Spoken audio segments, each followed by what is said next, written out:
അതിനേക്കാൾ വളരെ കൗതുകം തോന്നിയൊരു കാര്യം ഇന്നലെ വൈകുന്നേരമായപ്പോൾ ഒരു ഊമക്കത്ത് ഇ ഡി കേന്ദ്രങ്ങളെന്ന വ്യാജേന ഇ ഡി ആണെന്ന് സ്ഥിരീകരിക്കാൻ കഴിയാത്തൊരു ഊമക്കത്ത് എല്ലാ മാധ്യമങ്ങൾക്കും പോകുന്നു. ഈ ഊമക്കത്ത് അയക്കലല്ലോ വേണ്ടത്.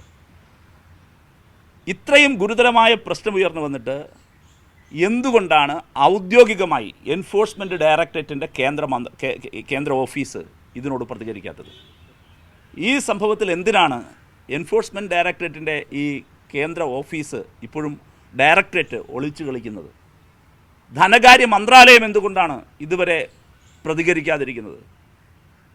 ആരാണ് ഇറക്കിയതെന്നറിയാതെ ഒരു കുറിപ്പ് എല്ലാ മാധ്യമങ്ങൾക്കും ഇന്നലെ വൈകുന്നേരം എത്തിച്ചു കൊടുക്കുകയാണ്. അതാണോ ചെയ്യേണ്ടത്? അക്കൗണ്ടബിൾ ആവണ്ടേ? എന്താണിതിൽ സംഭവിച്ചത്?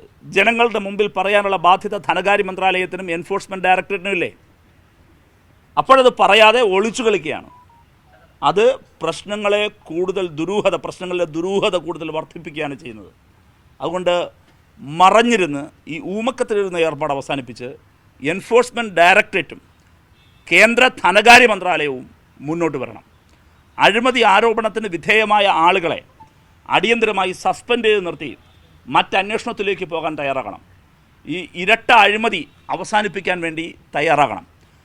ഏതെങ്കിലും തരത്തിലുള്ള നിയമങ്ങൾ, ഇതിനകത്ത് തന്നെയുള്ള സെക്ഷൻസ്, വകുപ്പുകൾ അധികാര ദുർവിനിയോഗത്തിന് വേണ്ടിയിട്ടും അഴിമതിക്ക് വേണ്ടിയിട്ടും നിരപരാധികളെ വേട്ടയാടാനും ഉപയോഗിക്കപ്പെടുന്നുണ്ട് എങ്കിൽ അത്തരം ഡ്രക്കോണിയൻ എലമെൻറ്റുകളെല്ലാം തന്നെ ഒഴിവാക്കുന്നതിനെക്കുറിച്ചുള്ള ചർച്ചകൾ സജീവമാകേണ്ടതുണ്ട് എന്നതുകൂടിയാണ് എനിക്കിത് സംബന്ധിച്ച് പറയാനുള്ളത്.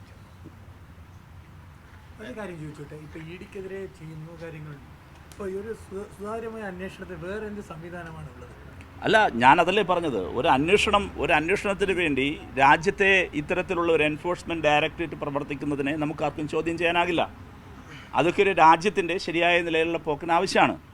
പക്ഷേ നമുക്കെല്ലാവർക്കും വളരെ ക്ലിയറായി തന്നെ ഇതിൻ്റെ ഫങ്ഷൻ എന്താണ്, ഇതിൻ്റെ ഉദ്ദേശം എന്താണ്, അതിതുവരെ നേടിയതെന്താണ്. ഇരട്ട അഴിമതിയുടെ കേന്ദ്രമാണതെന്ന് സാധൂകരിക്കുകയാണ് ഓരോ ദിവസം കഴിയുമ്പോൾ. ആ സാഹചര്യത്തിൽ ഞങ്ങൾ പറയുന്നത് ആ സ്ഥാപനത്തെ പിരിച്ചുവിടണമെന്നല്ലല്ലോ. അതിനകത്ത് ദുരുപയോഗം ചെയ്യുന്ന അഴിമതിക്കും